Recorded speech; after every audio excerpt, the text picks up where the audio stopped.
Hare Krishna, and welcome to the 7th class of the Nectar of Devotion. Today we'll look at chapters 10 and 11. And we have special kirtan all the way from the middle of the Pacific Ocean. Kishore Gopi is going to lead some kirtan before we start class.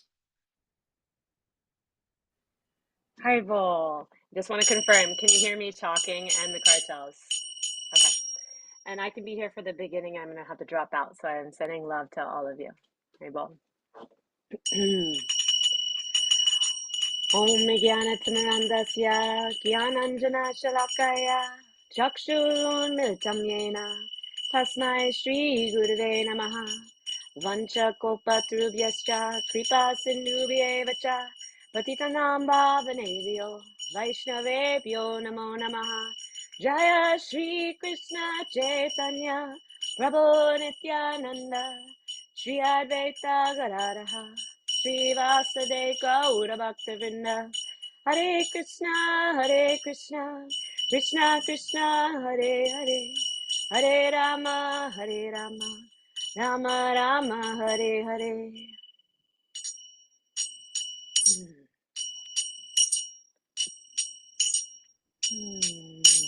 Hare Krishna, Krishna Krishna, Hare Hare, Hare Rama, Rama Rama, Hare Hare, Hare Krishna,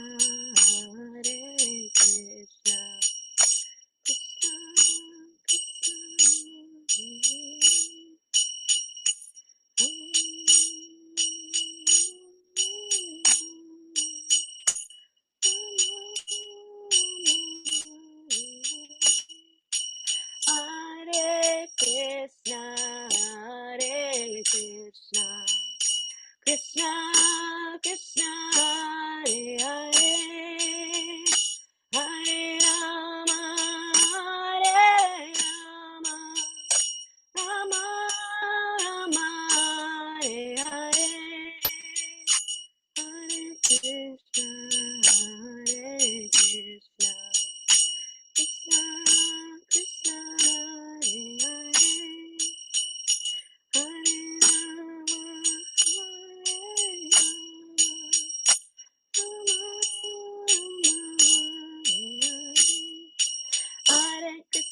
Hare Krishna, Krishna Krishna, Hare Hare, Hare Rama, Rama Hare Hare, Hare Krishna, Krishna Krishna, Hare Hare.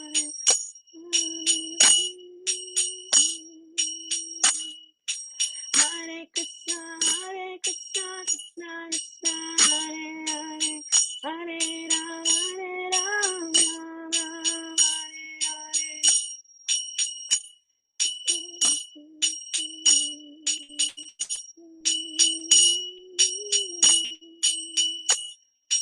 Hare Krishna, Krishna Krishna, Hare Hare, Hare Rama, Rama Hare Hare, Hare Krishna, Krishna Hare Hare, Hare Krishna, Krishna Krishna, Hare Hare, Hare Rama, Rama Hare Hare,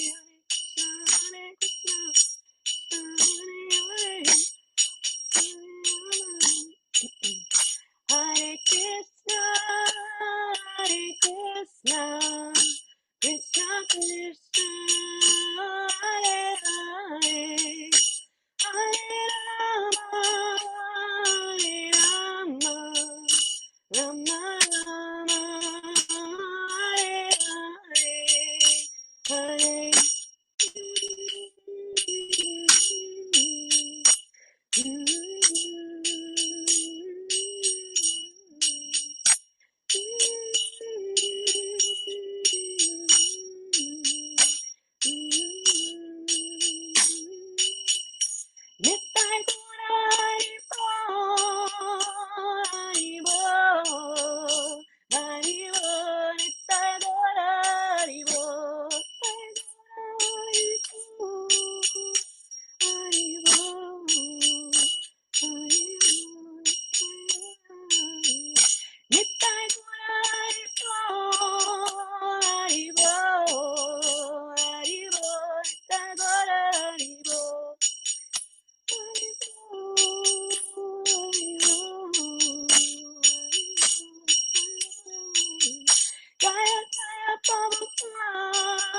Prabhupada, Prabhupada, Jaya Jaya Prabhupada, Jaya Prabhupada.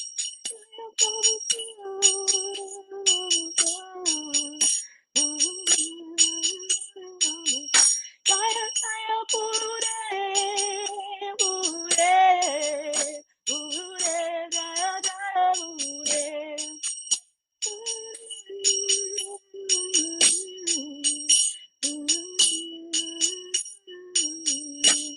Shri Shri Krishna Bhagavan ki, Shri Shri Lord Chaitanya Mahaprabhu ki, Shri Shri Gaur Nitai ki, Harinam Sankirtan ki, Vermont Bhakti Sangha and beyond ki, Tuesday night Shastra study group ki, Hari Hari Bol.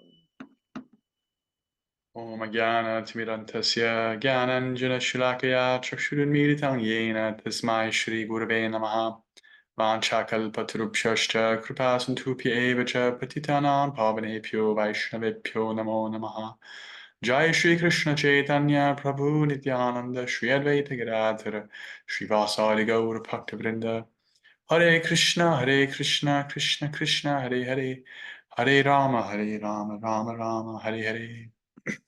Hare Krishna. Welcome to class 7, chapters 10 and 11. Little logistics. I had to log out and then log back in, so I think, Kishore, you might have to reassign me as a host. And we explored chapters. Last week we explored chapters 8 and 9, and we had a lot of nice reflections on especially like the don'ts, the offenses, and just kind of like trying to transform them into inspiration. And somebody put it like the offenses are negative reflections of positives, right? So they're actually meant to inspire us to deepen our service and show us how we can do that. It's not like a shaming tactic. Krishna is not trying to lord it over us or throw us in the dungeon or send us to the place of eternal suffering or any such things. It's just like this Bhakti handbook is actually, Nectar Devotion is really just helping us to understand how we can serve Krishna better. And we had a lot of nice reflections on that. Let's start with that. Anything that stood out from what we spoke about last week, or in your readings, or in your reflections?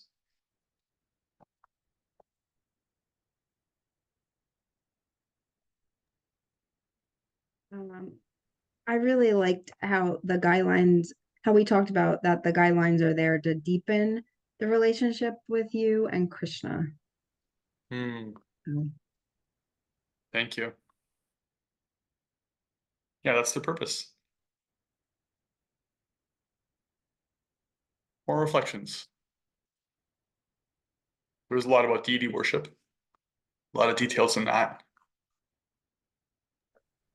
Also, just how the offenses and these lists are, we can flip them. That something that may seem like a negative is actually, we can flip it and see the ways that it greatly helps us in our practice and our advancement and navigating material life. And they're like little loopholes to not get so caught in Maya.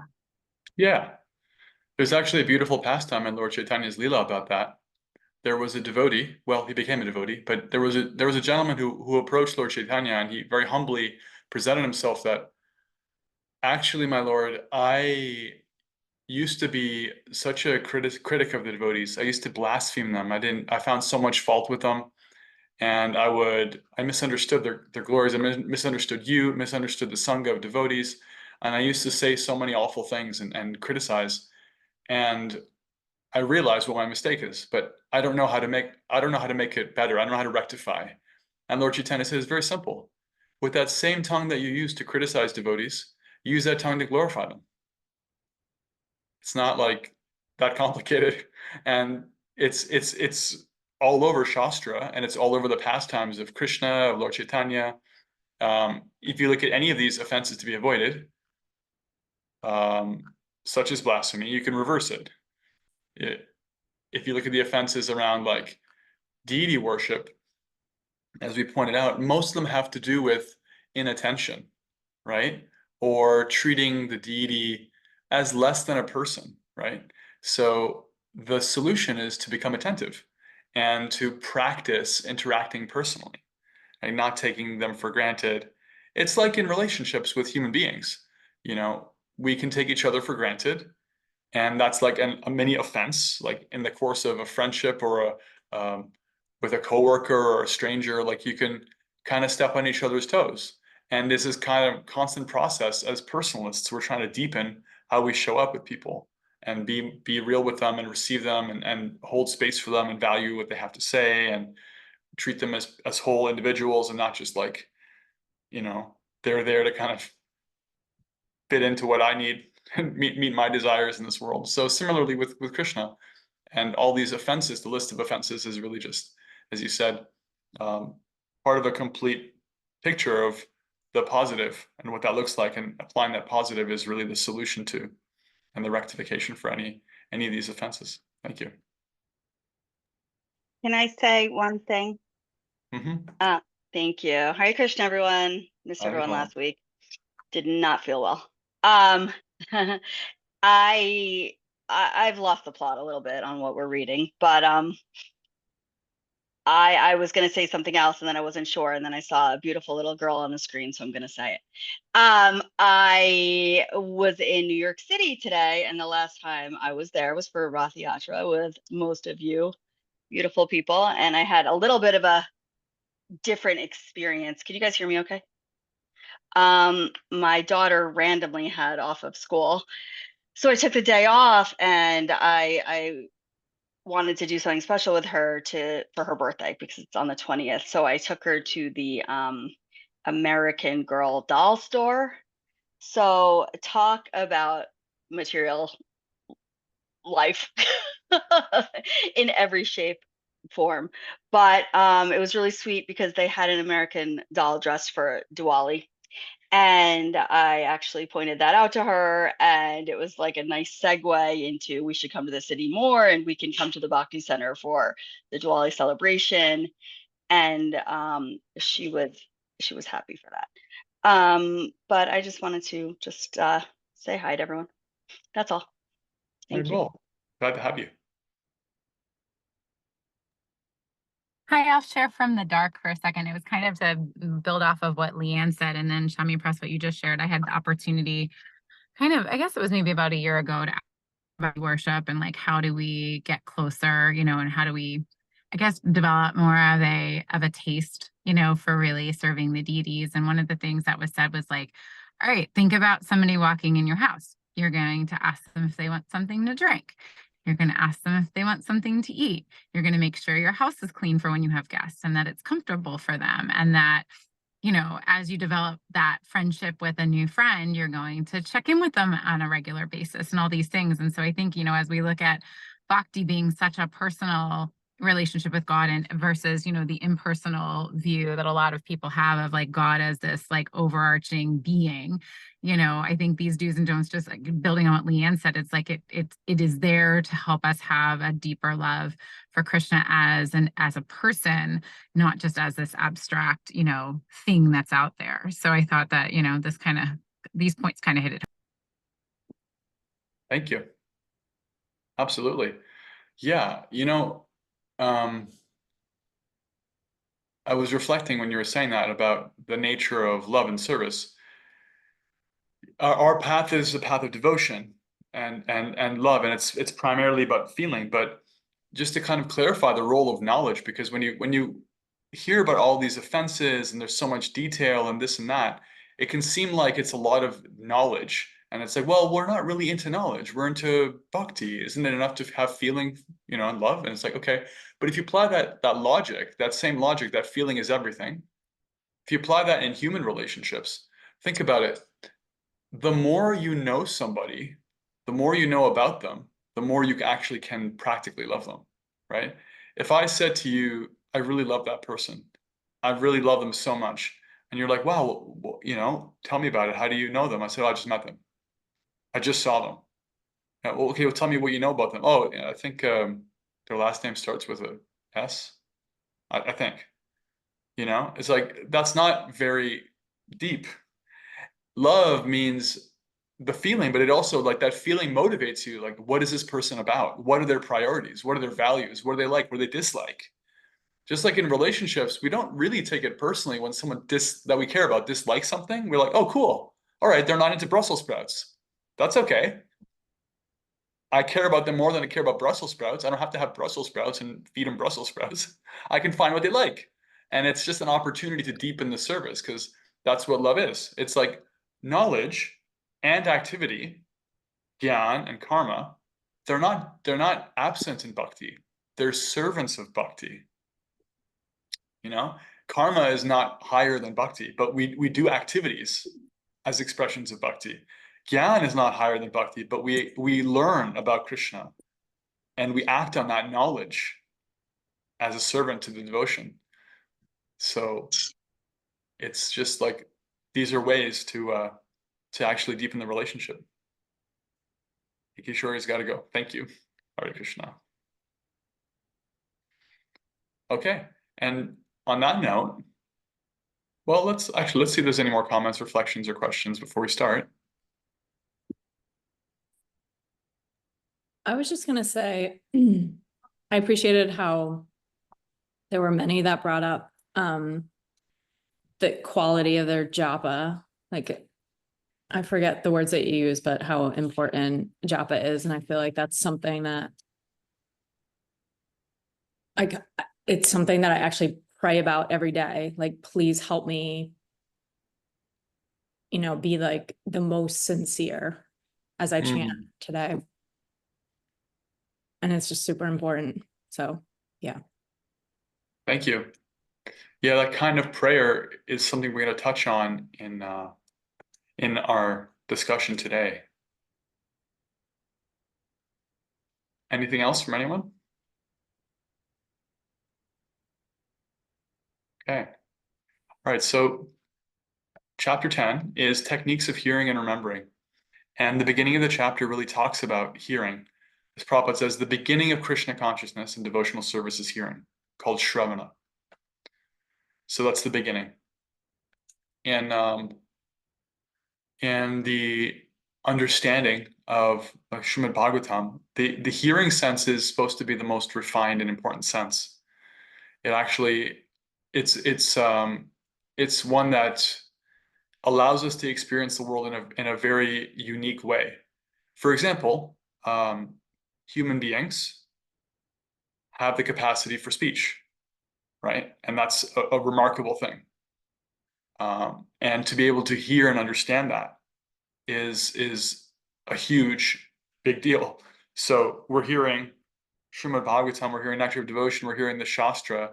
This hearing process is the beginning. Like first, actually, in the Upanishads is described, first there's Shravana, there's hearing.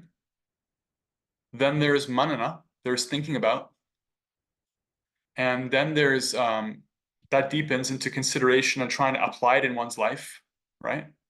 First you hear, then you think about, then you try to apply in your life. And then you repeat it or speak it or teach it, represent it in some way. And in this way, like the knowledge, the little tidbit that you received through the ears becomes crystallized and it really becomes part of you, becomes assimilated, just like digested food, right? To digest food and have it be part of your body, you have to put it in your mouth first. So that's like the hearing. You have to like take it in and then break it down. Breaking it down is like thinking about it. How does it work? How does it make sense? Do I have questions about it? Like really kind of like analyzing it, which in Greek literally means breaking it apart into little pieces. How do all those pieces connect? And then applying it means like digesting it, taking those pieces into you and then representing it. Now that food is part of your body. So similarly, Shravanam is so foundational. It's so foundational. It's really where bhakti begins in so many ways. So Srila Prabhupada writes, just like in traditional cultures, the poison of a snake could actually be counteracted by certain mantras. Materialistic life is compared to the snake bite of Maya, right? And that poison that it gives, that the material nature gives to that bite is just deepening attraction for matter. deepening illusion, deepening idea that we are the body, we are the, subtle mind, and in this way, absorption in material consciousness, turning away from Krishna. That's a kind of poison. And the mantra of Krishna's names, Hare Krishna, Krishna Krishna, Hare Hare, Hare Rama, Rama Rama, Hare Hare. And hearing about Krishna is like remedy for that snake poison.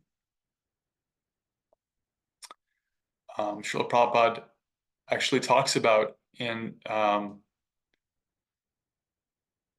the Chaitanya Charitamrita, Lord Chaitanya, he gives this analogy that's very common. It's very commonly used by our acharyas, that the hearing process is like watering, right? It's like watering plants. If you want your plants to be healthy, you have to give them water. So Lord Chaitanya, he compared bhakti, the whole experience and process of bhakti, to like gardening, right? This has come up in other classes, gardening. And the result of the gardening is you have this plant that grows, this creeper, right? Like a vine. It creeps up, and the ultimate result of that creeper is the fruit of love of God, right? And so in order for the creeper to grow, you have the seed. The seed is given by association with devotees. The devotees and the guru, they give this seed of faith in the bhakti process. But in order for that thing to really grow and move out of the seed phase and really become a living plant and start to get to the point where it can give, it can produce fruits and flowers, you have to water it. And that watering is hearing and chanting, right?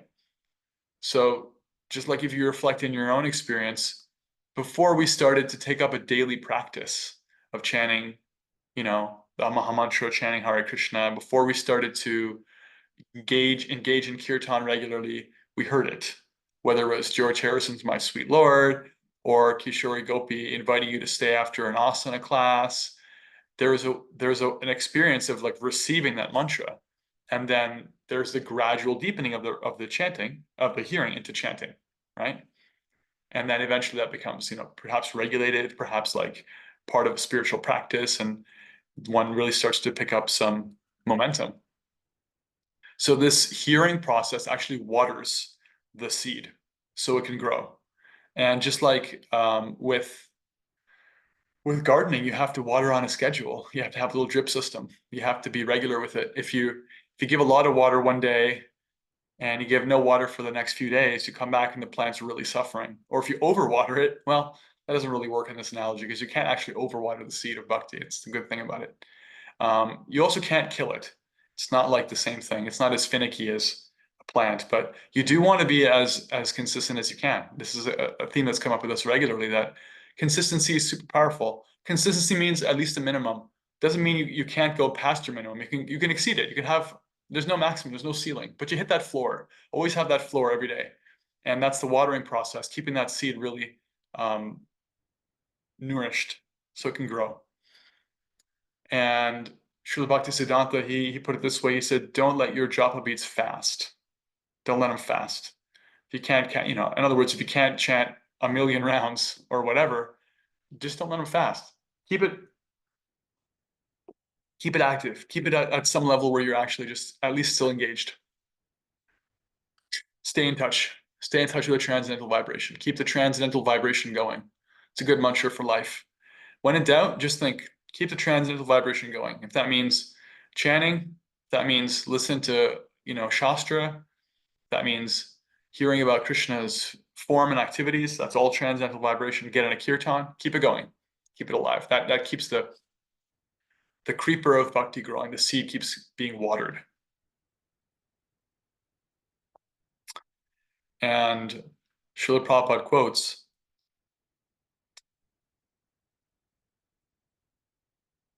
actually doesn't quote, just uses his own words. He says, it is the recommendation of Chaitanya Mahaprabhu that one should simply hear from authorities who are actually devotees of the Lord. Hearing from professional men will not help. Professional means persons who are doing it for a profit, right? What it means is that the motivation of the person involved is really important. That if you're hearing from people who are actually devotees, it makes all the difference. Srila Prabhupada's Bhagavad Gita as it is changed so many hearts because Srila Prabhupada is deeply motivated to serve, please Krishna, and there's no ulterior motive. And so the receiver of that vibration can actually imbibe those values. Prabhupada goes on, if we hear from those who are actually self-realized, then the nectarian rivers, like those which are flowing on the moon planet, will flow into our ears. In the heavenly planet, there's rivers of nectar, actually like divine rasa, divine liquid. And this analogy is there that actually hearing is like a divine intake, it can nourish you on a deep level, this spiritual hearing. The next section is called expecting the Lord's mercy. Expecting the Lord's mercy. Just like Martine was reflecting about, asking to chant the best rounds possible, to be as attentive as possible, asking for support in our japa practice. I think I quoted Srila Prabhupada last week that 90% of our spiritual advancement comes through our japa, right? Our daily chanting. This expecting the Lord's mercy is very deep. Expecting doesn't mean demanding. It means desiring. Devotees desire but don't demand. But both parts are important. Like, there's a way in which it's not a bad quality to hanker for more and more Krishna. In the material world, if you're hankering, if you're greedy for something, that's actually a problem, right? It's actually, greed is considered a cardinal sin in Christianity. There's so much said about it in Bhagavad Gita. Material greed, it's definitely a problem. Chapter 16, lust, anger, and greed are considered the three gateways to hellish existence, right? Even in this life. But in spiritual context, greed is a good thing. Greed's actually a very good thing. You should want more Krishna. And if you do find yourself wanting more Krishna, be very grateful for that. That's a gift. That's not a cheap thing. That's not a cheap desire. That's a wonderful gift to want more Krishna. And to want his mercy or to hope for his mercy, to desire it, to expect it even, is actually a function of devotional service. All the great devotees think this way, There's a nice quote from Rupa Goswami. I don't think it's given here. No, it's not given here. It's from another place. He writes it. And I'm going to have to paraphrase it. But it's a very humble expression. He says something along the lines of, my dear Lord, I do not come from a good family, which is actually a kind of a lie. He came from a great family, Brahmins. But this expression of humility, he said, I don't come from a good family. I don't have any learning. I don't have any knowledge. I don't have good behavior. I don't have training. I have not developed any real feeling for you. And in this way, he lists many, many things like this, like a half dozen things that are his disqualifications. But it doesn't just stop there. It doesn't just say like, oh, I'm a loser. Oh, it's not like that. He's just saying like, I don't have these ways of approaching you. I don't have these spiritual assets, but, big but, capital B-U-T, but I know that you are very, very merciful to anybody who approaches you. And somehow or other, I'm holding on to this desire that you will lift me up despite my disqualifications, right? And this desire is burning my heart. He's really holding on to it. It's really feeling that yearning and that trust. This is a form of trust in Krishna, desiring his mercy and being sure that he'll come through for us. Don't know how, don't know when, don't know where, don't know through what medium, but he's going to do it. That he's just good enough, he's sweet enough, he's merciful enough. He's going to come through for me, right? I heard it put this way. One of my spiritual uncles, he put it this way. He said, Krishna is all merciful and all powerful. And that's very good. Because if he was all powerful, but not all merciful, we'd be in trouble. He's all powerful, but not all merciful, we'd be in deep trouble. And if he's all merciful, but not all powerful, he'd be irrelevant. Because he couldn't do anything about his mercy anyway. But he's actually both, all merciful and all powerful. So we're trusting in that mercy and that capacity to really come through for us. It's actually like, it's not a bad thing to feel like, okay, I need help. But But don't ever think that you're so fallen that Krishna can't come find you. Krishna can't help. I'm too fallen for Krishna to help me. I'm beyond him. That's just a kind of like weird pride. No, you're not. Just trust in his mercy. And that's actually a great practice. So expecting the Lord's mercy. And in this section, there's a nice quote from the Srimad Bhagavatam, which I'm going to share on the screen. This is a wonderful verse.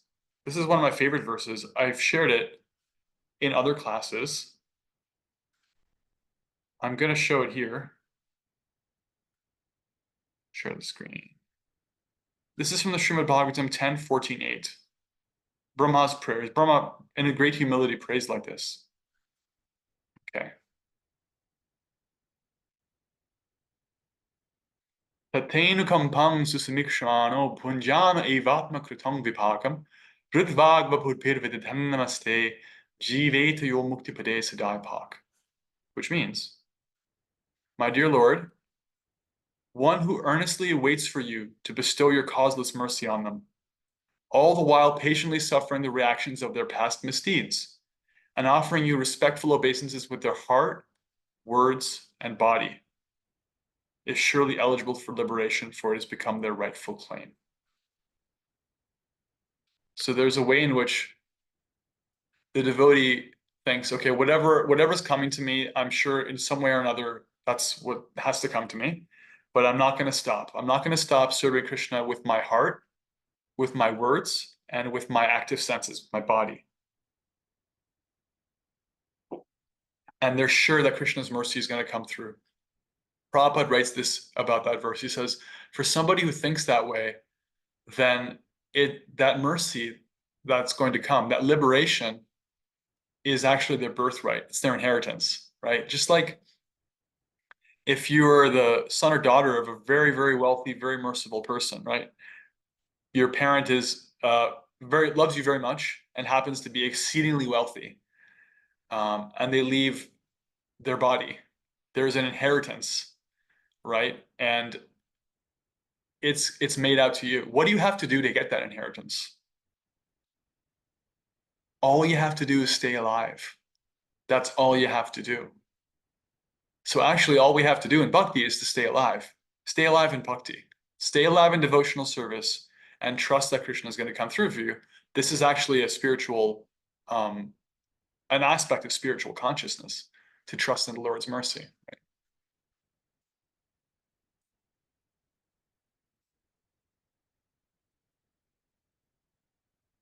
So Srila Prabhupada, back to the Nectar of Devotion, he writes,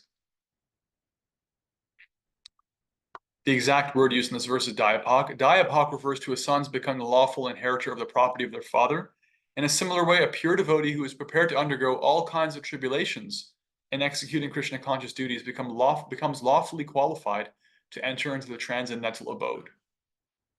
So when you're in your practice of, let's say japa, or in your practice of reading or doing some service for Krishna, when there is this mode of asking him for help to do it better, that's very good, because that's a function of our expecting that he's going to come through for us, right? The materialist thinks, this is Prabhupada, I'm quoting Srila Prabhupada, he says, when something goes good for a materialist, they think, who needs God? Look how wonderful I am. I bet I made this happen. I'm so amazing. And when something bad happens, they think, oh, there could definitely not be a God. How could something bad happen to a good person like me? It's all very self-oriented. It's very self-centered. When something bad or good happens to a devotee, it's different. Something good happens, the devotee thinks, wow, look how merciful Krishna is. And something bad happens, or supposedly bad, and the devotee's like, well, I'm sure I could have deserved worse, but Krishna reduced it. And I'm just grateful that I can continue to serve. So this fundamental attitude of gratitude and always looking to Krishna for support, not thinking oneself independent, that I'm not going to not do my endeavor, but I don't consider my endeavor as all important. My endeavor is not what makes the service work. My endeavor is not what qualifies me to advance. It's necessary. We're actually applying our endeavor to show Krishna that we want the mercy. We really want that mercy. In one walk, Srila Prabhupada came on some birds right? And there was a gentleman, I think, feeding the birds. And among the birds, there were so many different individual birds, but one of them was very loud, was very loudly calling for the food. You can like imagine the sound of these birds like chirping, chirping. One wasn't chirping, one was cawing, one was going for it, begging for that food. And if you're a bird getting fed by a human being, you can't do anything to make them feed you. You can't force them to feed you. You can't show off your feathers and say, look at me, I'm better than, no, you just like, whatever, whoever gets it, gets it. But this one was calling for it. And so they were getting more food, more breadcrumbs. And Srila Prabhupada said, this is how mercy works. You ask, the squeaky wheel gets the grease. That our endeavor is not what creates our advancement. Our endeavor is what shows Krishna we want his help. Our endeavor is how we tell him, I really want to know you, Lord. Really want to see you, Lord. As George Harrison sings, this is what we're putting into practice when we do our devotional practices, we do our service, we do our endeavor, we do our part, is we're telling Krishna, please, I need you. I'm acknowledging you. I really want you. I really want your help.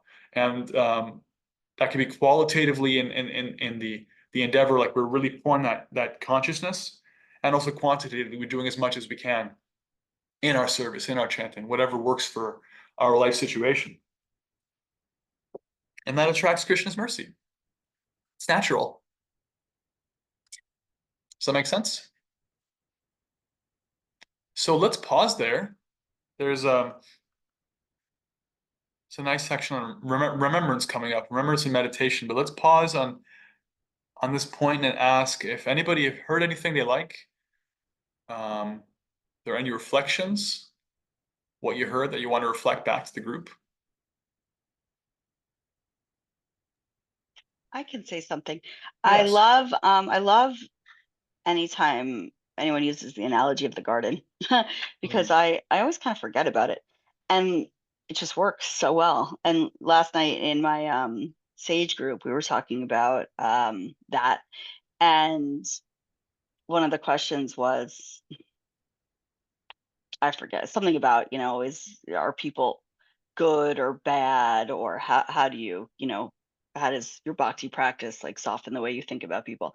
And anyway, then we started talking about weeds in the garden, because they seem like they're such a bad thing, but they do have a function. And and I was just thinking about like what you were saying, like growing the practice and giving it what it needs, and then when these weeds come up, how to handle them, and not necessarily see like a setback maybe with something as like something so bad like a weed. Maybe it's just just a temporary little something that needs to be like self-corrected or whatever. I don't know, you know what I mean. Yeah. What were they saying about weeds that it can be beneficial, has a purpose? Or what was their Oh, reflection on? this was really like in terms of like the gardening, Yeah. that they something about like strangling, or they seem like they're strangling something, but they're actually making room for other things. Some weeds are beautiful, some weeds are flowers, kind of, it's all how you look at the weed, or some weeds look like flowers. They were saying a daffodil was a weed. I wasn't sure about that. I don't know. I wish I could remember. No problem. Thank you. Thanks for that reflection. Oh, Kishore Gopi says, devotees don't demand, they desire. Trust in Krishna's mercy. All we have to do is stay alive in bhakti to receive Krishna's mercy. And we apply endeavor to show Krishna that we want and need that mercy. Help, calling out for help. Thank you. Stay alive in bhakti. Demand, but desire, but don't demand.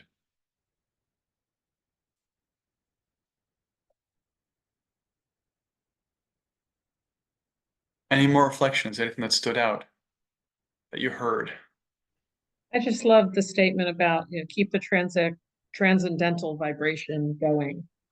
I feel every time we have association, you come off of that, you've got a high vibration happening. And, as soon as it starts to wane, then if you're lucky enough, you have another association, because we see each other, several times a week as it is right now, which is really nice because anytime it starts to wane a little bit, we're reminded in our association, and with our japa and all those other things. So that's a nice statement to keep it going. Thank you. Yeah. If you look at devotees at the highest level, this is what they're doing. Like in the Srimad Bhagavatam, they're all the Bhagavatam is a discussion of so many pastimes, but those pastimes are mostly being discussed by devotees amongst each other. You have Vyasadeva, you have Narada Muni, you have like Maitreya, Vidura, Uddhava, the 90+%, the Shukadeva Goswami and Parikshit Maharaj, 90+% of the whole Bhagavatam, if not 95, is spoken by them. They're all devotees sharing about what the other devotees have said about, Prahlad Maharaj and Dhruva Maharaj and the gopis and Krishna. They're all just, as soon as they meet each other, as soon as Maitreya and Vidura meet in the third canto, there's a discussion. Like, they start asking each other questions. There's like the opportunity to start churning that nectar. So devotees, like very advanced devotees, are always eager to hear. They're always eager when they find other devotees. They're like, oh, wonderful. Please, what have you heard lately? How do you understand Krishna? They'll ask questions they already have the answer for because they just want to see what the other person, how they answer, how they reflect on Krishna from their point of view, to keep that vibration going. Yeah. And for us, who are not spontaneous lovers of Krishna, we try to do it in a regulated way, regularly. And as you're pointing out, it really helps. We can really feel that effect of being with devotees and sangha and hearing on the regular. It elevates the consciousness. It's tangible. Thank you. Anything else that you heard so far before we continue? Okay. Remembrance. So, as we've heard before, the whole part, the whole aspect of all the parts of bhakti are actually meant to lead to remembrance. Smartavya satatang vishnur, vismartavya chatuchit, sarvaviti nishedasur etayot evikinkara. All the rules and regulations are servants of remembering Krishna always and never forgetting him, right? This remembrance is actually a very deep thing. So there's different levels of remembrance. For example, in the Ashtanga process, first you purify the body and the mind. Actually, first you do the do's and don'ts, so you can actually purify your mind. Then you can sit, then you can control your breath, and then there's like various deepening stages of remembrance, right? First, there's like conscious thinking about conscious remembrance, which means you're trying to apply your concentration, right? I guess before that is even just like inattentive, not concentrated, but then you try to apply your concentration and it becomes meditation, right? Meditation means the actual process of remembrance is happening through absorption. You're already absorbed. It's no longer something you have to think about doing, right? When you're deeply meditating on something, then you don't have to ignore what's happening. Otherwise, you naturally ignore it. Eventually it takes effort to come back to the external consciousness. And Krishna as a supremely attractive object of meditation, it means that we're actually capable of the most intense meditation on him. If you think about what we're capable of meditating on and thinking about in our lives, the values we can hold, obsessions and people having like lifelong interests in an idea or a person or a physical form or a place, we're capable of deep absorption. And so we're certainly capable of deep absorption in Krishna. And in this section, Srila Prabhupada writes, in the Vishnu Dharma, there's a statement about meditation on the transcendental qualities of the Lord. It is said persons who are constantly engaged in Krishna consciousness and who remember the transcendental qualities of the Lord become free from all reactions to sinful activities. And after being so cleansed, they become fit to enter into the kingdom of God. So when it comes to meditation, dhyan, Sanskrit word for meditation is dhyana. There are different aspects of Krishna we can actually practice dhyana, meditation on. So there's nama, right? There's the names. We can actually meditate deeply on the names. Means hearing with great attention and becoming absorbed in them. It's entirely possible to get to the point in your japa practice in a good session where first you're chanting deliberately and the mind is kind of there, kind of not, and then you're really kind of focusing in and choosing to be present with the mantra through the conscious application of your will, focus, to the point where you become very absorbed in the sound of the mantra, very, very deeply absorbed. And you're no longer having to pull your mind, at least for some period of time, even a couple of seconds, a few seconds, you don't have to pull your mind away from the things that it's telling you it has to think about, the past, the future, the grocery list, your laundry basket, the way the neighbor's cat keeps leaving stuff in your yard for you, whatever, all this goofy stuff the mind thinks is really important to think about right now. Eventually, at least at first, just for short periods of time, you experience freedom from that and true absorption in the name. That's nam dhyana. That's deep meditation on the names. And this can deepen and become more steady. Right? There's nam, and there's rupa. There's the Lord's form. So in the process of deity worship, both for the person who's performing the worship and for the persons who are observing the worship, if you're on the altar performing the artik ceremony and offering the articles, or if you're in the public down there watching Radha Krishna or Gauranitai, Jagannath, Baladev, Subhadra, these deities being offered these articles, and you see their form, you can deeply meditate on their form and become absorbed in that. That's actually a very authorized, very auspicious practice of bhakti, to become truly absorbed. Like, if you think about how we can become absorbed, the level of our eyes, right? Think about the way that lovers look at each other. There's like poems written about this. Can't take their eyes off of each other, can't stop thinking about each other's forms. They write like essays about the other person's like eyelashes and every tiny, aspect of their material body. There's like, I love your little left earlobe so much. And they, go to sculpting schools, they can learn how to sculpt so they can actually do justice to this corner of that, the obsession, the deep meditation. And how much more we're capable of that when it comes to Krishna's transcendental form. It's entirely possible to be carried away by Krishna's beauty. It's entirely possible to become captivated. Captivated means captured, right? Captured, seized by Krishna's beautiful eyes. There's a way in which there's an etiquette when approaching the deities. You usually start from their feet and you look gradually up, up, up. In the Bhagavatam, the descriptions of the Lord's form are also given in this way. They're starting from the bottom and working up, and there's great detail there in the Bhagavatam, as in the actual deity forms, which are presented and manifested according to Shastra, very specific Shastra. You don't just whimsically manifest the Lord's form. It's very clearly defined, his proportions, exactly what he looks like. And so there's a power to looking at and becoming absorbed in remembrance. And if you don't have a deity, I got news for you. You do. All you have to do is get yourself a picture. All these books have pictures on the front. You look at the cover of, anyone have a cover, the book of Nectar of Devotion on them? Hold it up to your camera. There it is. Everyone look at Eileen's camera. It's Radha and Krishna. There's your little deity. So there's a deity of Radha and Krishna, and you can become absorbed in that picture.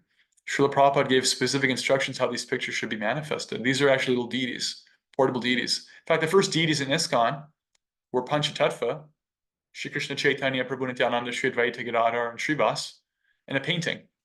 They're in a painting. I believe that painting is now in Berkeley. Maybe wrong. Anyway, it's still around, but it's the first deity. They were offered arti, they were offered food, and you can absolutely treat these pictures as authorized pictures of Krishna, Panchatattva, Gauranitai, your guru, as deities. And so there's dhyana, there's meditation on the form, And there's also meditation on the qualities, guna adi. Guna adi means form, on the qualities. Guna means qualities. We become deeply absorbed in thinking about the qualities of Krishna, guna adi, and other things, like his qualities, his pastimes, his associates, right? Thinking about Arjuna and the Pandavas, thinking about the gopis and friends in Vrindavan, Mother Yashoda and Nanda Maharaj, thinking about the queens of Dwarka is as potent as thinking of Krishna because they're on the same level.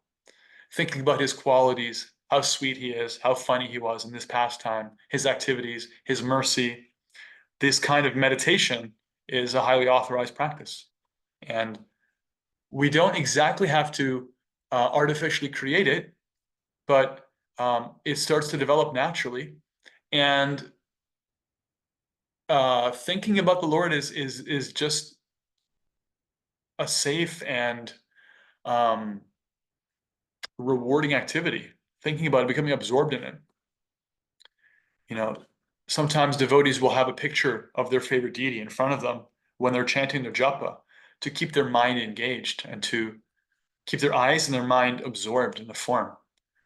You know, and you can hold on to activities, leelas of the Lord, his instructions, verses of the Bhagavad Gita, kirtan melodies, you know, deity forms, his qualities, whatever it takes to stay absorbed and present and invested in your japa practice is authorized. Whatever it takes, so you can really be able to stoke that fire to really be present and call out with need. So continuing, meditation, there's a lot about meditation. There's a nice pastime given here, which I've shared before, but I'll share it again here because this is where Prabhupada gives it to us. It's the discussion of a Brahmana who was very poor, and he went to the meetings of great devotees. Prabhupada says that one such meeting, while he was very faithfully hearing about Vaishnava activities, he was informed that these activities can be performed even by meditation. In other words, if a person is unable to actually perform Vaishnava activities physically, they can meditate upon the Vaishnava activities and thereby acquire all the same results. So because he was very poor, he was a Brahmana living very, very simply, he took to this, he took shelter of this. Prabhupada writes, when he had fixed the form of the Lord in his mind, he began to imagine in his meditations that he was dressing the Lord very nicely in costly clothing, with ornaments, helmets, and other paraphernalia. Then he offered his respectful obeisances by bowing down. After finishing the dressing, he began to imagine he was cleaning the temple very nicely. After cleansing the temple, he imagined he had many water jugs made of gold and silver, and he took all those jugs to the river and filled them with the holy water of the Godavari, Ganges, Yamuna, Narmada, Kaveri, holy rivers, sacred rivers. Then he collected all kinds of paraphernalia for worship, flowers, fruits, incense, sandalwood pulp. He collected everything to place before the Lord. All these were offered with devotion to the deities for their satisfaction. And Prabhupada continues, he writes about how this Brahmana was preparing sweet rice with milk and sugar.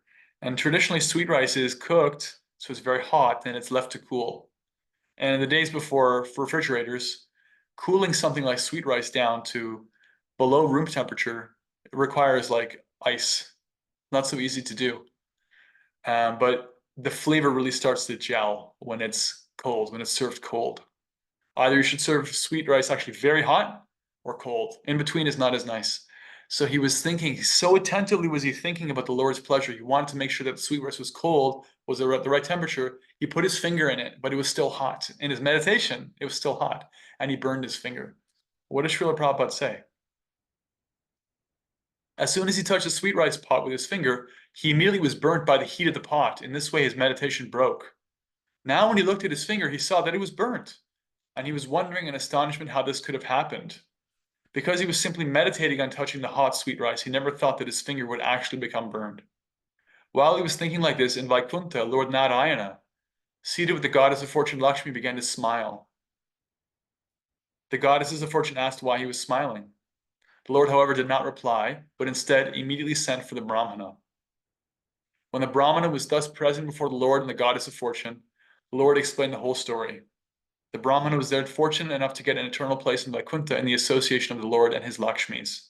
That's how he was worshipping. He was worshipping Lakshmi Narayana, the goddess of fortune, and Vishnu. So this is a pastime from Shastra about meditation and how when it's deep enough and absorbed enough, the body actually becomes affected by it. Okay, chapter 11. Let's pause again briefly and see if there's anything else that you heard there about remembrance, meditation, absorption that you'd like to reflect on or ask around.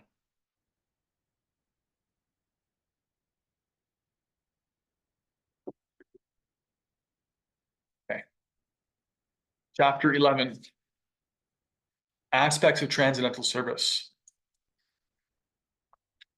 So servitorship, Srila Prabhupada writes, according to Vaishnava acharyas, like Rupa Goswami, servitorship means constant engagement in some kind of service to the Lord. Constant engagement in service.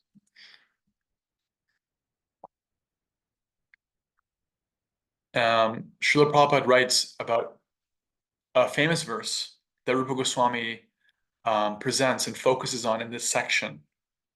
The verse is from the Naradiya Purana, where it says that this servitorship is transcendental. He says that the verse is actually Iha yasya harer dasye karmana manasa gira nikil asu apyavastasu jivan mukta sa uchyate, which means that a person who, even though they're situated here in this world, if they're engaged constantly with karmana,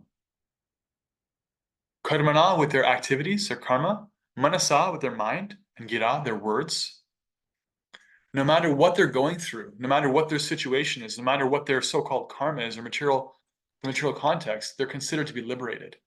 They're actually considered to be liberated. Constant service is actually a stage of liberation. So staying in that is actually a very safe place. Even in this world, when one is in a mode of constant service, whatever they're doing is in service to Krishna, they're actually already liberated.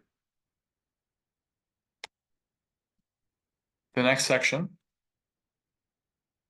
devotional service and friendship. Srila Prabhupada writes, devotional service and friendship is in two categories. The first is to act as the confidential servant of the Lord, and the other is to act as the well-wisher of the Lord. The devotee who has confidence in devotional service to the Lord systematically follows the rules and regulations with the faith that he will achieve the platform of transcendental life. So being the confidential servant means to have confidence that devotional service works, and they have confidence in the practice, and that it will take them to the platform of pure love, pure transcendental life. The next stage, the next subdivision is to act as a well-wisher of the Lord, right?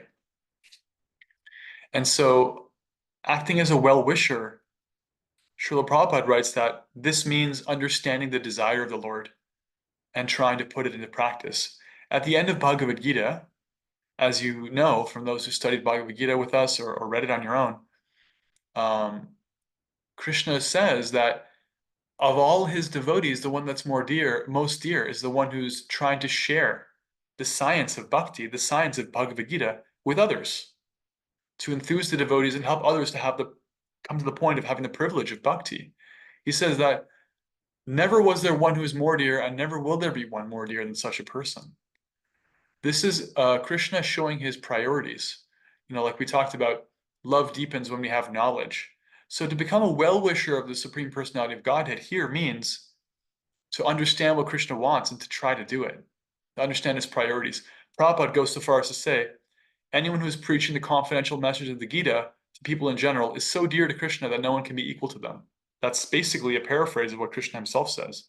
So to try to put into practice what we hear by Krishna about himself, from his devotees about Krishna, with regards to what he wants, what his priorities are, and to organize our life in such a way that we can do some of that, at least. That's to become more and more a well-wisher of the Supreme Personality of Godhead.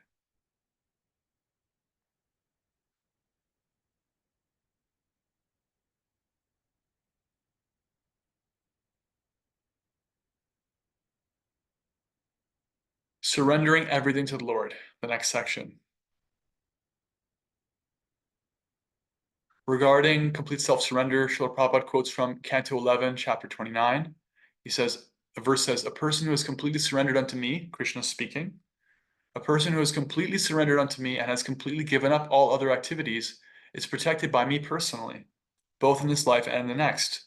In other words, I wish to help them become more and more advanced in spiritual life. Such a person is to be understood as having already achieved sarishti, which means having the equal opulences with the Supreme. In Bhagavad Gita, Krishna concludes his teaching by saying, Sarvatarman parityaja mamekang sharanam vraja. Give up all other religion, all other dharma, and just surrender to me. I'll protect you. I'll protect you from all sinful reactions. And don't worry. So this is self-surrender, right? Prabhupada kind of like breaks it down for us. Self is sometimes considered to refer to the spirit self or soul, and sometimes self is considered to refer to the mind or body.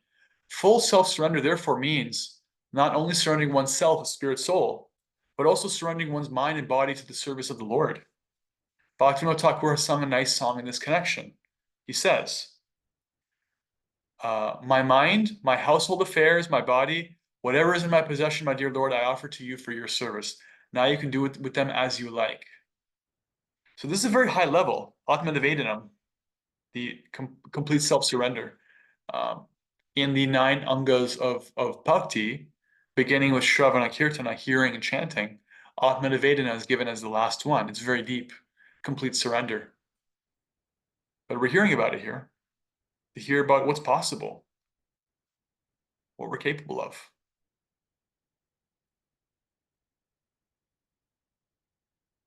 Prabhupada writes also, in the Hari Bhakti Viveka, a devotee writes, my dear Lord, just as a souled animal has no need to think about their maintenance and sustenance, so, because I have given up my body and mind to you, I am no longer concerned with my maintenance and sustenance. There's a way in which, at the level of Atmanivedana, one has a very simple existence. They don't actually have to concern themselves so much with how things are going to work out. Prabhupada writes, if one is actually surrendered body and soul, they should always remember that their only concern is to be engaged in the service of the Lord. Not exactly something we can imitate, but there's a way in which at this level, organically, the faith is so deep that there's the majority of one's energy is really just on how to be of service moment to moment. Srila Rupa Goswami says that devotional service and friendship and devotional service and self-surrender are 2 difficult processes. Therefore, such relationships with the Lord can very rarely be seen. Only for the advanced devotees are these 2 processes easily executed.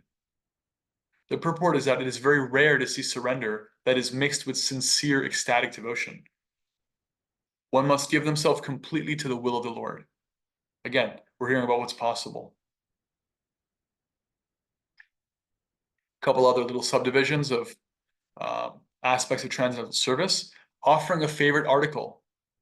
In the 11th canto Bhagavatam, Krishna tells Uddhava, my dear friend, if someone offers me the best thing in their possession, or anything which is very pleasing to them, they will be eternally benefited. Right? This is practical. If you have a friend and they give you something that you know that they really love, that is very dear to them, it's touching. It's this thing of like, you can see that practically they're showing that I value our relationship, I value us, I value you more than I value this thing. So there's That reminds me, sorry to interrupt, that reminds me of Radhanath Swami in the journey home when he throws his harmonica, he like gives it to the Ganges. Yeah. Another way of giving what you care about in Krishna is using it in Krishna service. If you can find a way to engage the harmonica or anything else in Krishna service, it's spiritualized. After all, that's what we're doing with our body and our mind. They're all just Krishna's energy in the first place. They're not actually ours. We're taking care of them. They're under our stewardship, but bhakti process means using what we have, including our body and mind and our possessions, time, our words, our energy, our attention in Krishna service. Performing all endeavors for Krishna. Being a surrendered soul.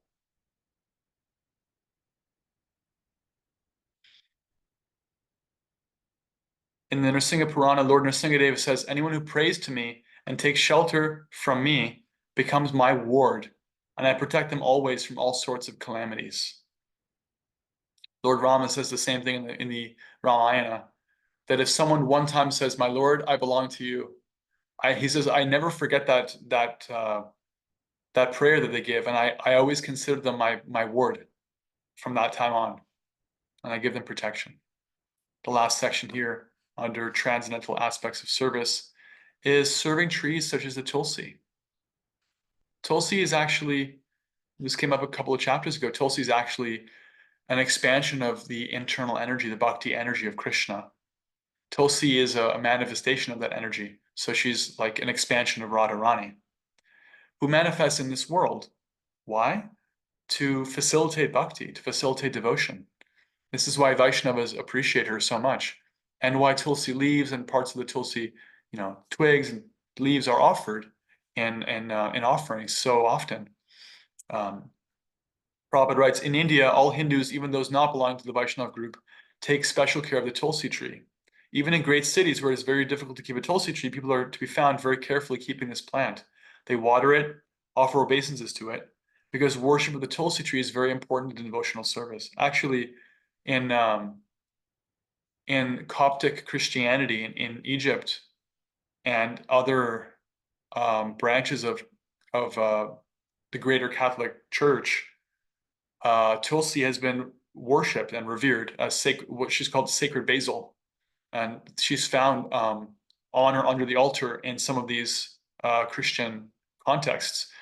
I'm not sure if they actually have a clear explanation of why, but there is a way in which the appreciation of Tulsi is extended beyond India and beyond Vaishnavism or Hindu or Vedic Dharma. So Tulsi is actually very auspicious. She's there to act as like a bridge to spiritual practice. When we make offerings of food to Krishna on the altar in temples, all the offerings always have a Tulsi leaf. So if you don't have a Tulsi leaf, and the reason for that is, reason for offering her is that as an aspect of Krishna's internal energy, he's always pleased to see her. He's always pleased to have her. This makes the offering very pleasing. If you don't have Tulsi plant, it's very easy. What you can do is you can just say the word Tulsi over your offering and invoke her. Ask her to be present. You have a picture of the Tulsi plant next to the place where you offer your food, and you can think about her and ask for her to extend herself into the offering. You could just say her name, Tulsi, into the offering you're making, and invoke her. And devotees will do this. So in these ways, Tulsi is facilitating devotional practice. Prabhupada writes, Tulsi is auspicious in all respects. This is from Shastra, Skanda Purana. Simply by seeing, simply by touching, simply by remembering, simply by praying to, simply by bowing before, simply by hearing about, or simply by sowing this tree, there is always auspiciousness. Anyone who comes in contact with the Tulsi tree in the above mentioned ways lives eternally in the Vaikuntha world. So we can see in the morning program that Srila Prabhupada gave us, there's what's called a Tulsi Puja. There's a little arti performed offering a ghee lamp and flower and incense to Tulsi. We sing to her and ask for her blessings to help us deepen our practice. We bow down to her before and after the kirtan. We have kirtan of Krishna's names for her. We circumambulate her and have like a nice rousing kirtan. And it's like having, not like it is, it's having a pure devotee in the room with you. Srila Prabhupada, when he established the worship of Tulsi in his society, he had some disciples who, like in Florida and Hawaii particularly, they were able to help Tulsi to grow, and they became like centers of really growing large amounts of Tulsi plants. And then from there, Tulsi was spread to the different temples. Prabhupada wrote to them, he said, when you are serving Tulsi, think like you're serving me. because she's a very advanced devotee. It's the same etiquette, it's the same privilege, it's the same opportunity, right? So like if your guru walks in the room, it's a great opportunity for devotional advancement. If Tulsi is there, it's a great opportunity for devotional advancement too. So these are different ways to make devotional advancement. That's it for chapter 12, further aspects of transcendental service. Om Tat Sat. Now we'll take any comments or questions or anything that you heard or you have a reflection around. Anything from your notes? I saw you all busily writing. Sorry, that's chapter 11. We did chapter 10 and 11 today. What did you all hear?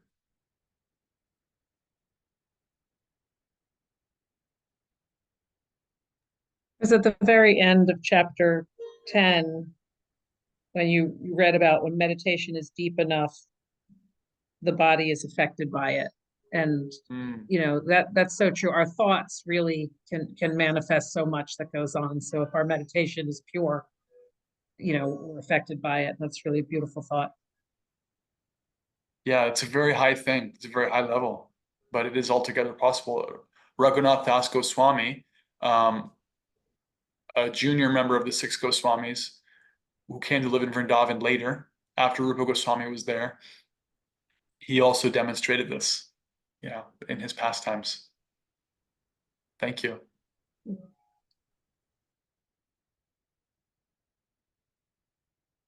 What else did you hear or take notes on?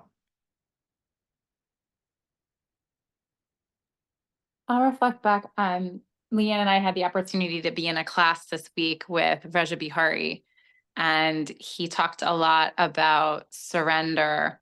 And he used a visual, and I shared it with a friend this weekend up at Super Soul, who she's a refugee and has fled her home country because of war and fighting. And we were just kind of talking about surrender and like, you know, I can't even imagine, you know, coming from privilege and being in the US and having this experience of my life, like having to go through that type of experience. And something that Vraja Bihari kind of came to my head when we were talking about it. It's like, you know, Krishna's giving us these opportunities kind of to visualize, you know, how he protects you and how you have to give your everything. And what he used was the analogy of Arjuna in the chariot, and that how Krishna came down and like was his driver. He wasn't even like his general or, you know, his superior. He was like his driver. And this idea of like surrendering everything to the Lord and being protected by Krishna, just so visually like stimulating to think about like Krishna. So what Vraja Bihari said was he's like, Krishna's driving your chariot. So like if you've ever been in a near-death experience or ever been in a car accident and like you didn't die, that's because Krishna's driving your chariot, right? And I loved that beautiful vision of like anytime we get to something really hard, or as extreme as fleeing your country from war, and you get out and you're okay, it's because Krishna's driving your chariot. And so to think about just being that surrendered and being that like kind of like watching yourself and watching this happen, you know, really shows us that like it can be that simple.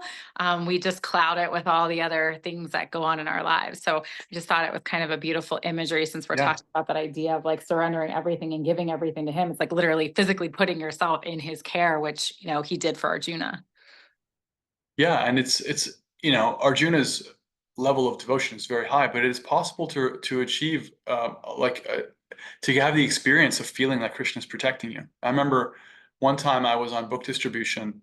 I wasn't even a brahmachari yet. I was just, by good association, the little bhakti center that I was going to engaged me in the book distribution process. We would go out a couple times a week, and it's a lot of fun. It's actually a lot of fun. Book distribution is a ton of fun.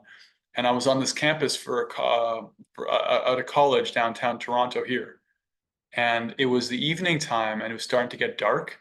I was distributing books, and all of a sudden I didn't see anything. Like I was just talking to somebody, but I didn't see anything. I was in a little T intersection in the middle of the campus where there shouldn't be any cars. It's like they're like little intersections of cobbled streets, but it's all pedestrian walking. It's all student walking. But in my heart, I felt like I had to move to the left, and I just did. And a split second later, a car zoomed past me on my right, hopped the curb, jumped up, and kept going, just barely missed me. And I found out later that it was like it was the police, campus police responding to some, some kind of threat. And I don't know what tipped me off. I don't know what they were thinking driving like that. It was insane. But I was there trying to serve Krishna, and I was pushed out of the way of any danger. And you can feel that. You can feel these. You can have these events. You can have these experiences in your bhakti practice. Thank you. Kishori writes, Kishori Gopi writes, full, complete self-surrender, not only surrendering one's spirit, soul, but mind and body, offer it all as service. It's a high level, but we're capable of it. The energy is, how can I be of service from moment to moment? Yeah. And that's a blissful place to be. That's the most blissful place to be. All right, more reflections?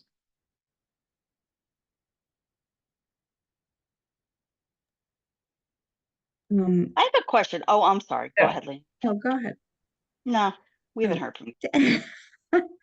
Thank you.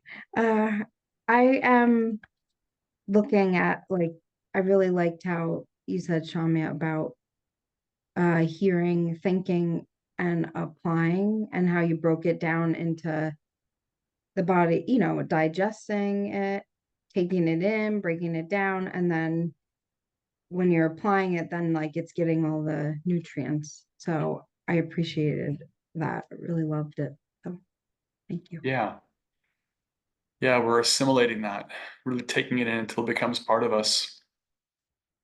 Yeah, the context there was how important it is to always be, at least regularly, be hearing. Yeah. That's what waters the creeper of the plant of love of God. Thank you. Someone had a question? That was me. Yeah. What is the best way to serve the devotees, like, from afar? What is the best way to serve the devotees from Because afar? we should be in service to Krishna and to the devotees, right? Mm-hmm. Well, you can always ask them what they want.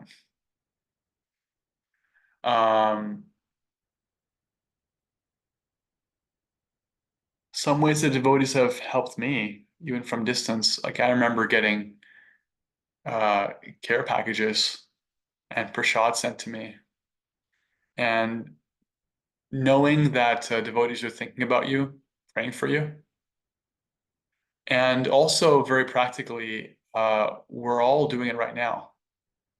We're all serving each other by getting together in the sangha and hearing and chanting. We're actually in a sangha that's like international, across several hundred miles. Kishore is in the middle of the Pacific Ocean. So all glories to technology, because you're serving the devotees when you hear and chant with them. It's actually it's profoundly enlivening service to hear and chant with devotees. Like I think everybody in this sangha has at some point or another expressed gratitude for the fact that we have this sangha, in this class or another class. That means that every other person in the sangha is serving them. And showing up and having read the material, having thought about it, having reflected it in the chat, having something to say, hearing attentively, and reflecting with others and being part of that sangha of like collectively hearing and discussing is actually a service to everybody. I'm going to go to Vrindavan in a matter of hours, Krishna willing, and we're going to read the third canto of Srimad Bhagavatam. And I know from past experience, when you read large sections of Shastra, or really any section of Shastra, but when you read every day for large swaths of time with devotees who are there, you remember those devotees for years. You really become connected to them. Your contributions in the discussion around that will stick with them, and their contributions stick with you. It's not a cheap thing. It's actually a very deep thing. Every time anybody offers a reflection, No matter how mundane or banal it sounds in your mind, it's not. It's very enlivening to me and to everyone else. It's actually service. It's actually like stoking that fire of remembrance. So that's a way to be of service, is to hear and chant and to help others to hear and chant, support them in that.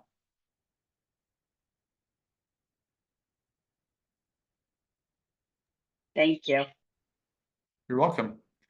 And anything else before we call it a night? Okay, on that note, I am going to Vrindavan, Krishna willing. So there's not going to be a Nectar Devotion Shastra class next Tuesday. The next Shastra class is going to be Tuesday, November 19th. So that's like 1, 2, 3, 4 weeks off of exactly this format, but and stay in touch with Kishore about this. We're likely going to use the same spot, the same slot and time to get together and to sing the Damodar Ashtakam, to sing a traditional song, beautiful song, glorifying Krishna's form. It's an ancient song, and it's glorifying his form and his qualities and pastimes. We're going to offer a ghee lamp, and we're going to read Krishna's pastimes from the Krishna book and other places. And so you're going to be doing that. I don't think I can tune in, but I'm going to be doing that in Vrindavan, offering a ghee lamp to Govardhan Hill and to little baby Krishna. And I'll be thinking of all of you, I promise. I'll be thinking of this Burlington Bhakti Sangha and beyond, and our Tuesday Shastra class, and we're going to be connected. And so let's keep the transcendental vibration going. And until then, try to enliven each other. Get together, hear and chant as much as you can. Read ahead if you'd like to. We this week we'll have read, or if you haven't read already, chapters 10 and 11. And for homework, let's see, what's the homework? I'd like you to reflect on this this aspect called expecting the Lord's mercy. What does that mean to you? We talked about like desiring the mercy, but not feeling like you not demanding it. We talked about this trust that Krishna is going to come through for us, that no matter what I'm going through, his mercy is going to show up. So if you need a refresher, reread that paragraph or 3 from chapter 10, expecting the Lord's mercy, and give a reflection of what that means to you, what you heard in that, or how it resonates with you in your own life. Because there's a lot in it, you know. If you want more inspiration, you can look at the verse that Prabhupada quotes from the Bhagavatam, 10:14:8. I'll share that in the WhatsApp chat because that's a really keystone verse, one of the favorite verses for devotees to memorize, that talks about this mood of expecting the Lord's mercy, 10:14:8. Kishore says, safe travels to the Holy Dham. We're so grateful for your knowledge, humor, and wisdom. Hare Krishna. I'm grateful. Tuesday nights are my favorite. I'm going to miss all of you. But the plan is to get full, charged up, and come back and support the Sangha more. I'll be coming, Krishna willing, right away to Vermont, and we'll be jumping into more nectar. And until then, we have the Damodar Ashtakam and Kartik month, and all of you can, if you like, some of you are already doing this, making little vows of how to deepen your practice and, you know, avoid this thing or deepen that thing, and offer a ghee lamp and get together and serve Krishna in various ways. Okay. Srila Prabhupada ki jai, Sri Rupa Goswami ki jai, Sri Vrindavan Dham ki jai, Nectar Devotion ki jai. Vancha kalpatarubhyascha kripasindhubhyev cha patitanam pavanebhyo vaishnavibhyo namo namaha. And I also plan to bring back as much Govardhan Prasad as we can cram into our luggage. So it's special stuff. Yeah. So no class for the next 4 weeks per se, but there's going to be something. Hare Krishna. Keep the transcendental vibration going. Gaur Premanande. Haribol. Thank you, everyone. Thank you to our YouTube crew. We love you.